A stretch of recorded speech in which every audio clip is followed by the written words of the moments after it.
हम वकई साहिबा आपसे आगाज़ करूंगी, ये बताइएगा कि क्या भूख को हथियार के तौर पर इस्तेमाल करना जदीद दौर की सबसे बड़ी जंगी ज्यादती नहीं है? हालांकि 21वीं सदी में जो कुछ इजराइल ने पैलेस्टाइन में किया, उसके हवाले से कोई फहम और सोच ही मौजूद नहीं थी। ये ख्याल ही नहीं किया जा सकता था कि जो अलमबरदार थे लिबरल वैल्यूज के, जो rule of law, collective security, United Nations वगैरह की बातें करते थे, वो एक्चुअली खड़े होंगे इजराइल के पीछे और उसकी पुष्पनाई करेंगे, वो सब कुछ करने पे जो आपने कहा। उनके लिए मौत खेल है वहां पर। तो एक रिपोर्ट आई है जिसमें बताया गया है कि वो एक दिन लोगों की गर्दन टारगेट करते हैं, एक दिन अपर ट्रूसो टारगेट करते हैं, एक दिन लोअर ट्रूसो टारगेट करते हैं। तो ये मौत का खेल उनके फौजियों को इतना डिसेंसिटाइज कर दिया गया है तो वो खेलते हैं। फिर आपको पता है अभी ये जो मूवी आई है वीनस में, हिजाब बच्ची की, जिसकी एक फोन कॉल थी और फिर 300 से ऊपर गोलियां मारी गई उस एक गाड़ी में, उस एक बच्ची को, और उसके साथ जो लोग थे उनको खत्म करने के लिए 23 मिनट का स्टैंडिंग ओवेशन मिला उस फिल्म फेस्टिवल में उस मूवी को। और अब उसका AI वर्जन भी मौजूद है।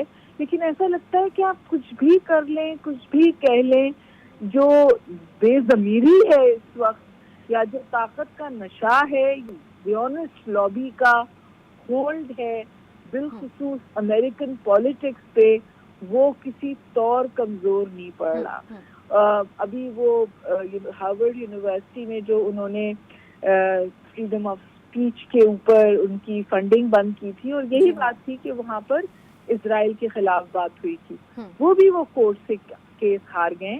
तो ऐसी कोई जगह नहीं है जहां जरा भी सैनिटी मौजूद हो और वहां से पुशबैक ना आ रहा हो। पैलेस्टाइनियन स्टेट को भी लोगों ने रिकग्नाइज करना शुरू कर दिया है, वेस्टर्न स्टेट्स ने। लेकिन आज उनकी कोशिश ये है कि जो सितंबर का यूनाइटेड नेशंस का इजलास हो, उससे पहले वो जमीन ही खत्म कर दें जिस जमीन को रियासत का दर्जा देने की बात हो रही है।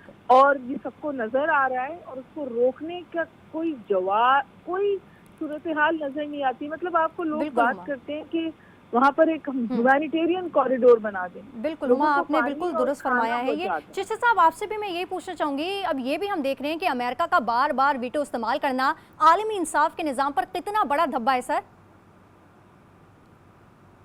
राइट किया, और बिल्कुल ये बदकिस्मती है, जैसे उमा साहबा कह रही थी कि कोई रूल ऑफ द लॉ या अपना जंगल का कानून में भी कुछ एथिक्स होते हैं, कुछ मोरालिटीज होती हैं, तभी जंगल चल रहा होता है। यहाँ पे तो वो भी नहीं रह गया इंसानों में। ब्रूटैलिटी जिस तरीके की जिस लेवल तक चली गई है, और उसका मुझे अफसोस नहीं है।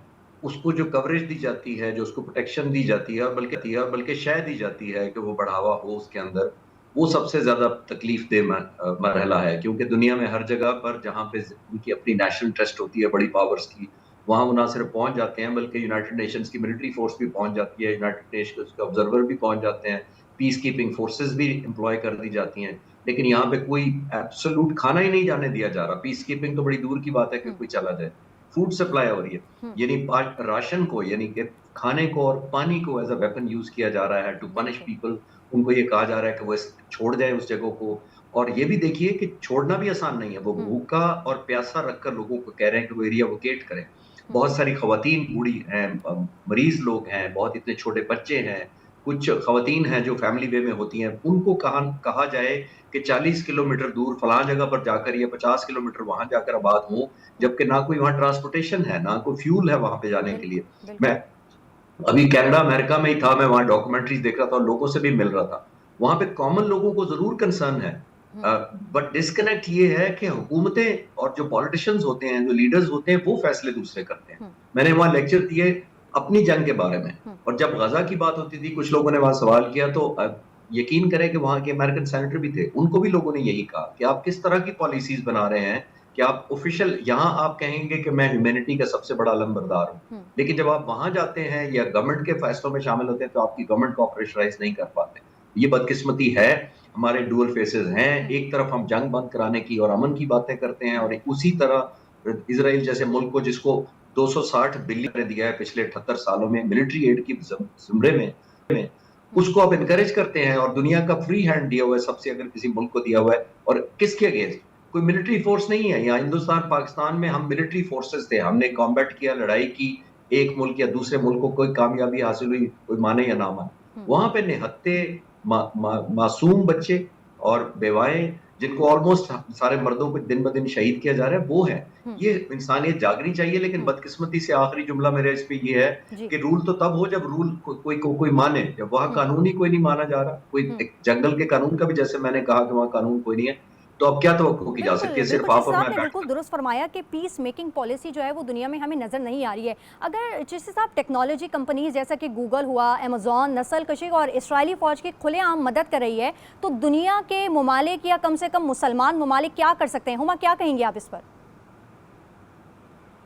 अभी मेरी और आपकी जब बात हो रही है तो गूगल को बहुत बड़ी रकम दी है इजराइलियों ने कि वो रूस का इजराइल का पॉइंट ऑफ व्यू दुनिया तक पहुंचाए।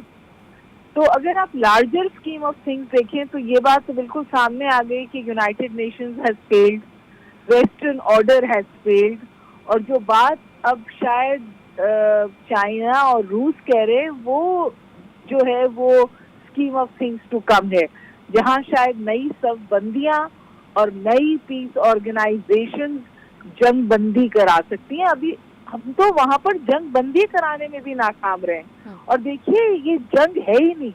मुझे और आपको ये बात बावर कराने की जरूरत है, ये जंग नहीं है, ये निहत्ते लोगों पर एक इंतहाई बड़ी सोफिस्टिकेटेड वॉर मशीनरी के साथ असॉल्ट है। उनके पास तो अब पत्थर और डंडे भी शायद नहीं है अपने दिफा के लिए। बिल्कुल बिल्कुल। और उनकी डिमांड रोज बदलती हैं, कभी कहते हैं जगह खाली कर दें, कभी कहते हैं हमास वहां से निकल जाए, कभी कहते हैं पूरा पैलेस्टीनियन पॉपुलेशन वहां से निकल जाए। ऐलान होता है यहाँ से जगह छोड़ दो, यहाँ से जगह छोड़ दो। और जो इस वक्त थोड़ी बहुत समझी पॉइंट ऑफ व्यू आपको पैलेस्टीनियन नजर आता है वो है या तो सोशल मीडिया या तो रेगुलर मीडिया या तो स्ट्रीट। लेकिन जो कॉरिडोर्स ऑफ पावर में हैं वो तकरीबन समझिए होस्टेज हैं इनके हाथों, ज़ियोनिस्ट लॉबी के हाथों। और बिल्कुल हुमा बताई साहिबा, आपने बिल्कुल बड़ी अहम बात को जो है वो पॉइंट आउट किया है। शिष्य साहब, अरब ममालिक बिलखुसूस जो कि इब्राहिमी मुआहदे के अलम बरदार हैं, क्या इसराइल से ताल्लुकात ख़त्म करने की हिम्मत दिखाएंगे? सर, इस पर क्या कॉमेंट देंगे आप? इस पे देखिए, मेरी ऑब्जर्वेशन ये एज ए मिलिट्री स्टूडेंट कि इजराइल जितना असला एक्सपोर्ट करता है, आप उसको रिसर्च कर लें तो तकरीबन 30% उसका या 35% हिंदुस्तान उसका कस्टमर है, और 25% आप हैरान होंगी जो मैं आपको बताने लगा हूं कि वो अरब मुल्क उसका कस्टमर है। यानी इजराइल से असला खरीदने वालों में भी अरब ममालिक शामिल है, और हम कहते हैं कि उसके खिलाफ खड़े हो जाएं। जब आप एक मुल्क से असला ले लेते हैं तो मैं एयरफोर्स के पॉइंट ऑफ व्यू से आप कह सकता हूं कि आपको टेक्नोलॉजी की फिर जरूरत होती है, आपको मेंटेनेंस की जरूरत होती है, आपको स्पेयर पार्ट्स की जरूरत होती है, आपको ट्रेनिंग की जरूरत होती है उस मुल्क से, तो आपकी डिपेंडेंसी हो जाती है। जिन अरब मुल्कों की डिफेंस डिपेंडेंसी है इजराइल पर, उनसे अब मैं या आप तवक्को करें कि वो आर्म्स उठा लें या वेपन्स उठा लें या थ्रेट भी कर दें इजराइल को, तो ये मुझे डोएबल ही नहीं लग रहा। और ये बड़ी स्कीम के तहत किया गया है, और ये ऐसे नहीं किया गया। इजराइल का ऑलमोस्ट बजट जो 15 बिलियन था वो 21 बिलियन एक्सपोर्ट चली गई हुई है। मैं ये करना चाह रहा हूं कि ये ऐसे तो नहीं होता, ये उन्हें अरब मुल्कों में बहुत सारे मुल्कों को डिपेंडेंट किया है अपने ऊपर, ताकि कल को हम उनको भी अपने weapons as a tool use कर सकें। यानी अगर आपने हमसे ये वेपन लेना है, आपका सिक्योरिटी नेटवर्क चल रहा है, अगर आपके रेडार चल रहे हैं, आपके ड्रोन ने अगर हवा में उड़ना है, तो वो मेरी मदद के बगैर नहीं उड़ेंगे, और अगर आप मेरी मदद नहीं करेंगे तो आपकी कीमत उससे भी कहीं ज्यादा देनी पड़ेगी। तो अब डिपेंडेंसी वो पैदा कर चुका है बड़ी कामयाबी से, और ये अफसोसनाक बात है। हम किसी और दुनिया में रहते हैं जब हम अपनी विश लिस्ट लेकर खड़े हैं कि 57 या 52 अरब ममालिक हैं या इस्लामिक मुल्क हैं, और इतने सारे अरब मुल्क हैं, हम 25% या 20% दुनिया की पॉपुलेशन है, हमें खड़ा होना चाहिए। लेकिन हमारे स्टेक्स डिफरेंट है सब मुल्कों के। जब स्टेक्स डिफरेंट हो जाते हैं तो आप यूनिटी नहीं दिखा सकते अनकोश।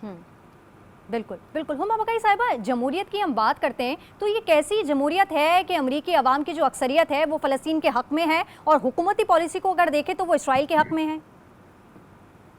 ये ज़ियोनिस्ट लॉबी का कंट्रोल है अमेरिकन पॉलिटिक्स से, और ये आज से नहीं है, ये बहुत अरसे से है।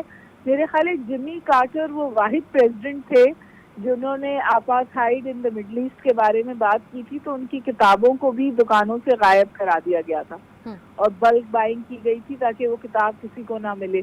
तो उन्होंने एकेडेमिया को, स्टूडेंट्स को, फ्रीडम ऑफ, ये जितने उनके नारे थे ये सब जो है ये आके दफन हो जाते हैं जब इजराइल की पुष्पनाई की बात होती है, क्योंकि जो व्हाइट हाउस का रास्ता है और जो व्हाइट हाउस में सर्वाइवल है वो आपको इस ज़ियोनिस्ट लॉबी की जो बहुत क्रिटिकल वर्टिकल्स को कंट्रोल करता है अमेरिका में, media, banking, overall money matters, तो उनका कंट्रोल इतना कंप्लीट है कि अगर कोई व्हाइट हाउस में पहुंचने और रहने के ख्वाब देख रहा है तो वो उनसे अपने आप को अलहदा नहीं कर सकता या उनके एजेंडे पे चले बगैर सरवाइव नहीं कर सकता। तो जैसे मैंने आपसे गुजारिश की, जितने भी प्रेसिडेंट्स आए हैं यूएस में, I think Jimmy Carter is only president जिसने कभी इजराइल के खिलाफ प्रेसिडेंसी से बाहर निकलने के बाद बात की, वरना कभी किसी की हिम्मत नहीं हुई। चिश्ती साहब, क्या इसराइल को अक़वाम मुत्तहिदा से बाहर करना एक हकीकत पसंदाना ऑप्शन हो सकता है? जैसे मैंने कहा, ये बहुत सारी जो लंबी हम सब मुसलमान मुल्कों की और थोड़े बहुत जिनमें ज़मीर ज़्यादा जाग रहा है, ये उनकी विश लिस्ट तो हो सकती है कि हम ये चाहें कि कोई, लेकिन मुमकिन है। आपने नोट किया होगा इवन सीज फायर तो वीटो हो जाता है। आप एक्सपेल की बात कर रहे हैं, ये तो बहुत बड़ी एक टॉल क्लेम है या टॉल विश है, बहुत ज्यादा जो ना होने वाली बात है। लेकिन एक सीज फायर तो उन फलस्तीनियों का हक है जिनको आपने 1948 में इस वादे पर कि आपको एक अलग मुल्क देंगे और 15% सिर्फ ज्यूज थे उसमें, और उनको लाकर पूरी दुनिया से आबाद किया गया फलस्तीन में, और उनकी बढ़ती बढ़ती आबादी के बाद इनको वादा ये किया गया कि आधा आधा कर देंगे, फिर वो वादा भी पूरा नहीं हो सका। इजराइल एक्सपैंड होता गया, अरब मुल्कों पर कब्जा कर लिया, और वो जो वादा था जो 85% पॉपुलेशन से उस वक्त किया गया था 1948 में, उसको आज मार्जिनलाइज करके ये हो गया कि उनको पानी और भूख से मारा जा रहा है। तो ये एक्सपेल करना तो मैं बिल्कुल सिर्फ एक कागजों में भी नहीं मैं समझता कि इस काबिल है कि ये आइडिया शायद आगे चलेगा। लेकिन मैं कह रहा हूँ उनकी सप्लाई ह्यूमैनिटेरियन जिससे इंसानियत को तकलीफ हो रही है वो तो नहीं करना चाहिए हमें। और अगर हमास के खिलाफ वो कर भी रहे हैं तो आप बच्चे जो रोजाना टीवी पर देखते हैं बिलक रहे हैं, जो औरतें मर रही हैं, बेवा हो रही हैं, जो मर्द मारे जा रहे हैं या उठाए जा रहे हैं, उनका कोई कंपैरिजन है कि उनका हमास से कोई कनेक्शन हो गए? उनका कोई ताल्लुक नहीं। लेकिन इस हद तक डिटरेंस क्रिएट की जा रही है, खौफजदा किया जा रहा है कि उनमें से कल को कोई हमास ना बने या उनमें शामिल ना हो। लेकिन ये अनफॉर्चुनेटली है, ये वो प्राइस दी जा रही है कि जिनको टारगेट किया जा रहा है उनका इससे लेना देना ही। बिल्कुल। तो चिश्ती साहब, आप क्या समझते हैं, क्या यूनाइटिंग फॉर पीस मैकेनिज्म के तहत अक़वाम मुत्तहिदा एक प्रोटेक्शन फोर्स गजा भेज सकती है फिर? देखिए, उसके लिए भी तो मैं अर्ज कर रहा हूँ कि एक रेजोल्यूशन पास होना होगा ना, कोई क्लॉज पास करना होगा जिसको वीटो कर दिया जाएगा।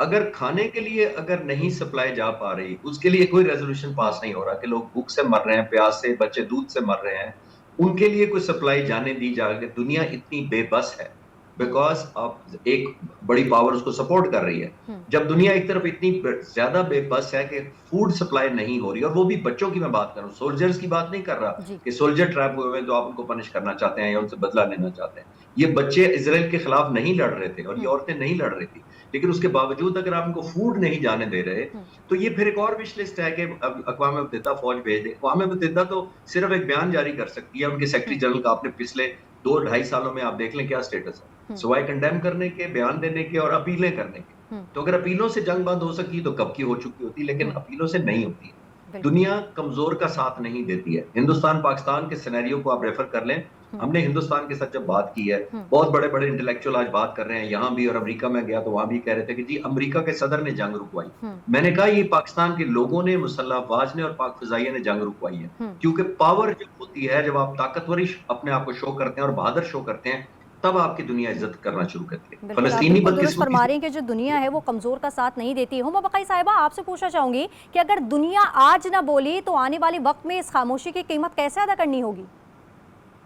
इस खामोशी की कीमत तो पूरी फलस्तीनी कौम अदा कर रही है, लेकिन हमें सोचना चाहिए कि ये जुल्म फलस्तीन तक महदूद नहीं रहेगा, और बिलखुसूस मिडल ईस्टर्न कंट्रीज को ये सोचना चाहिए कि ये desire to expand and control सिर्फ फलस्तीन तक महदूद नहीं रहेगा। और आज की मुजरिमाना खामोशी कल के मसाइल की हमें अक्कास बता रही है। लेकिन मैं आपसे ये भी गुजारिश करूं कि मुझे इस वक्त कोई रिस्ट्रेनिंग फोर्स नजर नहीं आती। इजराइल तवातुर और ये कहना कि ये 7 अक्टूबर से कहानी शुरू हुई है, ये तो सबसे बड़ी गलत बात है। कि कहानी उस वक्त शुरू हुई है जब से इजराइल को मिडल ईस्ट में, जूस को मिडल ईस्ट में बसाया गया। और it is not even the Jews, I don't think कि जूज ये कर रहे हैं। ये एक वॉर कैबिनेट है, एक वॉर मिशनरी है इजरायली प्राइम मिनिस्टर के अंडर, जिनकी अपनी सियासी बका जो है वो जंग की तसलसल से जुड़ी हुई है। अगर ये सूरत हाल, ये अटैक खत्म होते हैं और इसका कोई ऐसा नतीजा नहीं निकलता जो उनकी तमाम तर करप्शन और आज तक के क्राइम से पर्दा डाल दे, तो फिर उनकी सर्वाइवल, ना सिर्फ पॉलिटिकल सर्वाइवल बल्कि फिजिकल सर्वाइवल भी बहुत मुश्किल हो जाएगी।